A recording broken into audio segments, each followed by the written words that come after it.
24 Sibatê salvegera êrişa hêzên Rûsî ya li ser Ukraynayê wek beşek ji dagirkirina berfireh ya wî welatî. Şîrovekaran di destpêkê de pêşbînî dikir ku Rûsya wê heke neçend rojan de be jî di nava çend hefteyan de paytaxt Kievê bi dest bixe.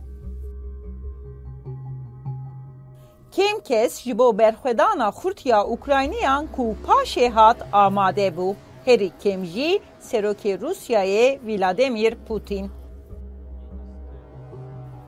Serokê Ukraynayê Volodymyr Zelenskî demû dest pêşniyara hikûmeta Amerîka ya bo derxistina wî ji welêt red kir û got şer li vir e, ji min re cebilxane pêwîst e, ne derketin. Wî soz da ku li Kievê bimîne û qanûna leşkerî ragihand. Mija ku de encama şer de derket êdî zelal bû. Di nav deh rojên pêşîn de zêdetirî milyonê ku nîv Ukraynî bûn pinaber. Di vê navberê de welatên Rojavayî dijî karbidestên Rûsî toleyên giran ragihandin. O hevdem bi milyaran dolar wekî alîkariya leşkerî û çekên giran dan Ukrayna.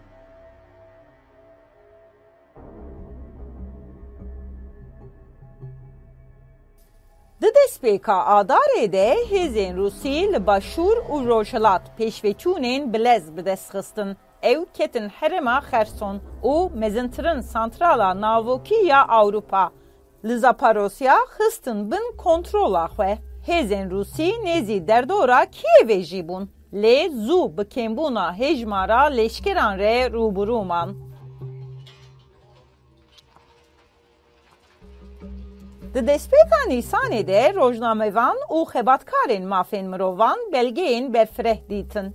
Evên tawanên şer yên eşkere ku li bajarê Buça yê nêzîkî Kievê hatine kirin. Wan îdia kir ku hêzên Rûsî bi mebest sivîl kirine armanc. Li kolanan û li gorên komî bi sedan termên sivîlan hatin dîtin.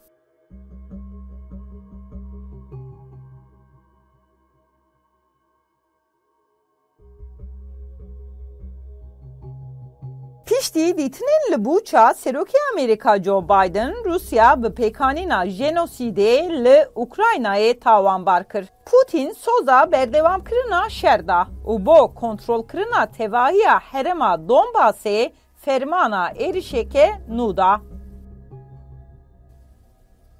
Di Gulanê de Sekreterê Giştiyê Neteweyên Yekbûyî Antonio Guterres bangên ser Rusya yên bo dawîkirina şer dubare kir û got çarçoveya şer bi xwe de bêaqil e. Di Neteweyên Yekbûyî de pîvanên wê bêrehmin û di potansiyela xwe ya ji bo ziyana cîhanî de bêsînor e.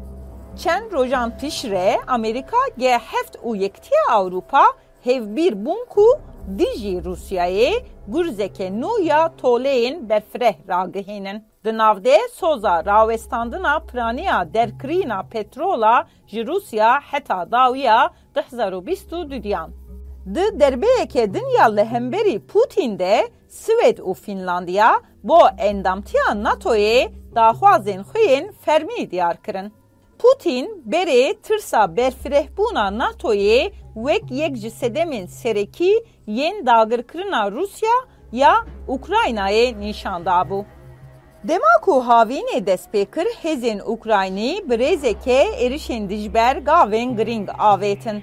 Di îlonê de Ukrayna hema tevahiya herêma Xarkîv ji nû ve kontrol kir û paşê jî bajarê Layman yê li herêma Donetsk ji nû ve girt. Rusya di siyê îlonê de Donetsk, Xerson, Luhansk û Zaporosya bi avayeke neqanûnî bi xwe ve girê da û bi avayeke berbiçav kontrola Rusyayê li Rojhilat kûrtir kir. Piştî ku di 2014 de tevahiya nîvgirava Krimê û herêmên Luhansk û Donetsk dagir kiribû.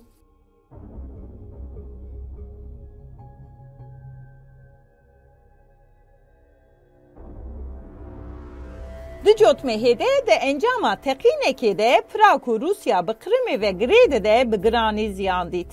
Piştî ku Ukrayna bi berpirsiyariya vê teqînê tawanbar kir, Rusyayê bi bombekirina binêsaziya enerjiya Ukraynayê bersiv da. Berî ku wê zivistanê santralên serekî û torên elektrîkê wêran bike.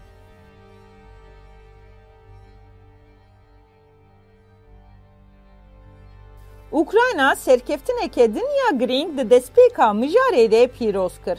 Dema ku hêzên Rûsî ji bajarê Benderê, Xerson ya li başûrê Welêt vekişiyan. Li Ewropa krîzeke din kûrtir bû. Dema ku enflasyon di dema şer de du qat zêde dibû. Kremlin zêdebûna buhayan îddia kir.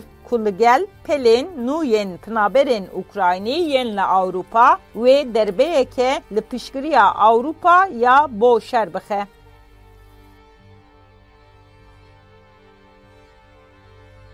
Lê rapirsîneke rêbendana 2023 ya Eurobarometre derxist holê ku ji sedî heftê û çar welatiyên Yekîtiya Ewropa hîn jî bi tundî biryara Ewropa ya bo piştgirîkirina Ukraynayê dipejirand. Di rapirsîneke bi heman rengî ya Ipsos ya berfembara 2022 de hat dîtin ku piraniya Amerîkiyan piştgirî daye alîkariya Amerîka ya bo Ukrayna. Lê fîkarên di derbarê bandora wê ya sermalên Amerîkî berdewam bûn. Nêzî nîvê beşdaran gotin ku divê Ukrayna di zûtirîn demde ji bo aştiyê razî bibe. Tewra ev were wateya windakirina hin axê jî.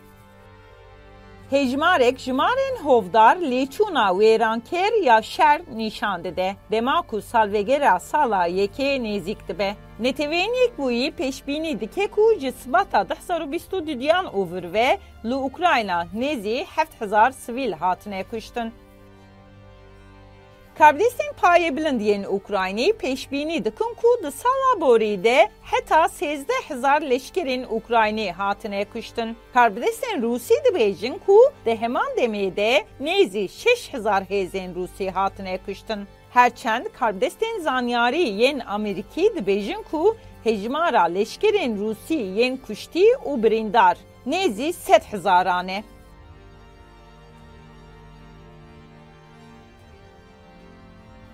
Rêxistina pêşketin û hevkariya aborî çaverê dike ku şer wê di dawiya sala bê de 2.8 trilyon dolar ziyanê bide aboriya cîhanî. û netewên Yekbûyî tenê li serenserê Ewropayê nêzî 8 milyon pinaberên Ukraynî tomar kiriye. Lêçûnên mirovî û aborî yên şer ji xwe pir zêde xuya dikin. Şîrovekar nepişrastin ka şer wê çawa û kengî bi dawî bibe. Digel ku her du alî biryarê didin ku pêş de biçin.